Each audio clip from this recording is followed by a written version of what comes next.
Radhe Radhe. Today is Saturday, 20th May 2023.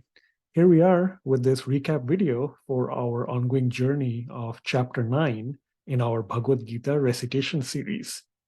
Along with me is Mummy. Radhe Radhe. I'll bring up the screen and we'll take a look at the content covered today. Brief summary and walkthroughs of Chapter 9 verses 16, 17, 18, 19, and 20. We shall first hear one round of recitation for each of these verses, then learn some important Sanskrit vocabulary to add to our databases, then a brief explanation of each verse, and another rendition for additional practice. So here comes Chapter 9, verse 16 and beyond. Aham kratur aham yajnaha swadhaham aham aushadham mantroham aham evajyam aham agnir aham hutam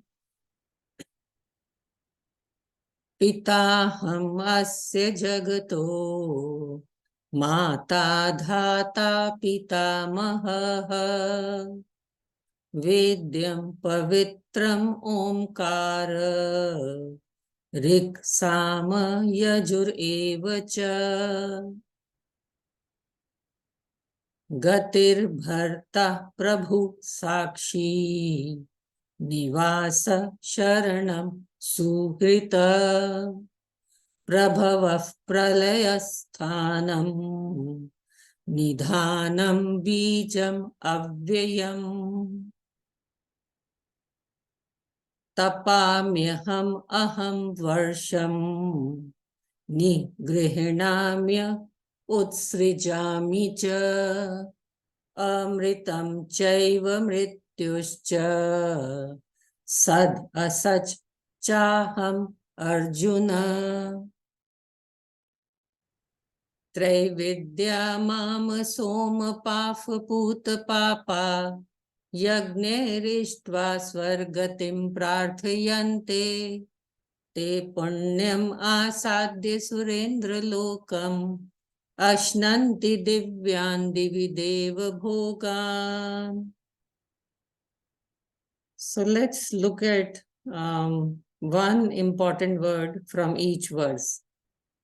So from verse number 1, I have chosen the word kratuhu. Kratuhu. That means the Vedic rituals. Kratuhu means Vedic rituals. Verse number 17, a very important word is dhata. Many times you should have heard Om Jai Jagdish Hare, and in that Vidhata, Dhata word comes in artis, that means sustainer, that God who looks after everybody. Dhata means sustainer. Then verse number 18, let's look at two words. One is Prabhavaha, that means the origin, God is the origin. And Pralayaha means dissolution. So at time of dissolution, everything goes back into him. Then verse number 19, again, two words. Nigrihnami. Nigrihnami means withhold, that God withholds everything. And then Utsrijami, that means he then sends forth everything. Nigrihnami and Utsrijami. And verse number 20, the word I have chosen is Traividya. Traividya means the science of Karmakand. So the first verse I had chosen Kratuhu. Those are the Vedic rituals. And the last word I have chosen Traividya. Traividya means the science of Vedic rituals, the science of Karmakand. So over to you, Gagan. Yeah, thank you, Mummy. Let's take a look at a brief run-through of the meanings of each of these verses. Chapter 9, verse 16, we've given it the catchphrase Vedic vault. It's a comprehensive package of the Vedic rituals and every other element or attribute that goes with them. And then hand in hand with that, chapter 9, verse 17, that catchphrase is valued Vedas. So here essentially in these two verses, we're getting a glimpse into certain different aspects of Sri Krishna's personality. Of course, we can only briefly describe them. They're infinite. We just cannot do justice to all that. But we do learn, for instance, that Sri Krishna is the father because he creates everything. He's the mother because even before creation, before manifestation, all that originates in the womb, and he is the mother for that. He is also, as Mummy said, Dhata, the sustainer, maintainer, preserver, carer for everything. And also, as an example, he is the grandsire because he is the father of Brahma. Brahma is the creator here, but the father of that, therefore the grandfather of us. All this also then leads Sri Krishna to say that he is the Vedas themselves. Earlier, we have learned that the Vedas emanated from him, but in fact, he is the Vedas themselves. Chapter 9, verse 18, the catchphrase here is sustainer and shelter. Here we have learned a few other descriptions Sri Krishna uses for himself, such as the master, the witness, the abode, and in particular also the sustainer and the shelter, also a friend. So here what we learn in the commentary is that our soul, each of us as a soul, our every relationship is actually only with God. The only relationships that are permanent are with God. Swamiji gives the example of waves in an ocean. Two waves might float together, play around for some time, but eventually go in different directions or in different parts of the water. He's also talked about that in his lectures in terms of the passengers on a journey. One person gets off at a certain stop of a train ride, someone else continues and gets off a little later.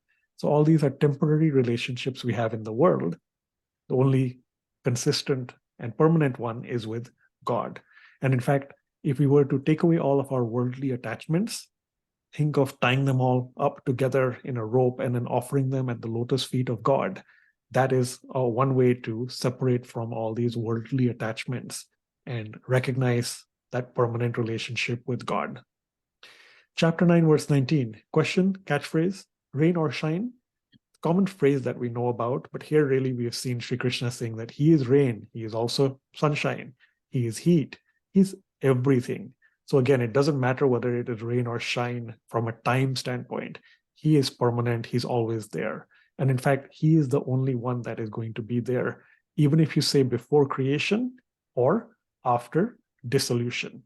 I think Mummy introduced us to the words Prabhavaha and Pralaya. Finally, chapter 9, verse 20, another question in the catchphrase, juice of joy, referring to the soma juice, the remnants of yagnas or sacrificial offerings that we make. Again, we only get temporary pleasure. And those are celestial pleasures.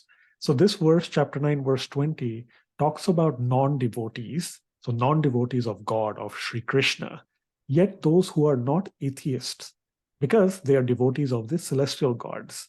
And they practice all these Vedic rituals, the science of Karam Kand, which is Traividya.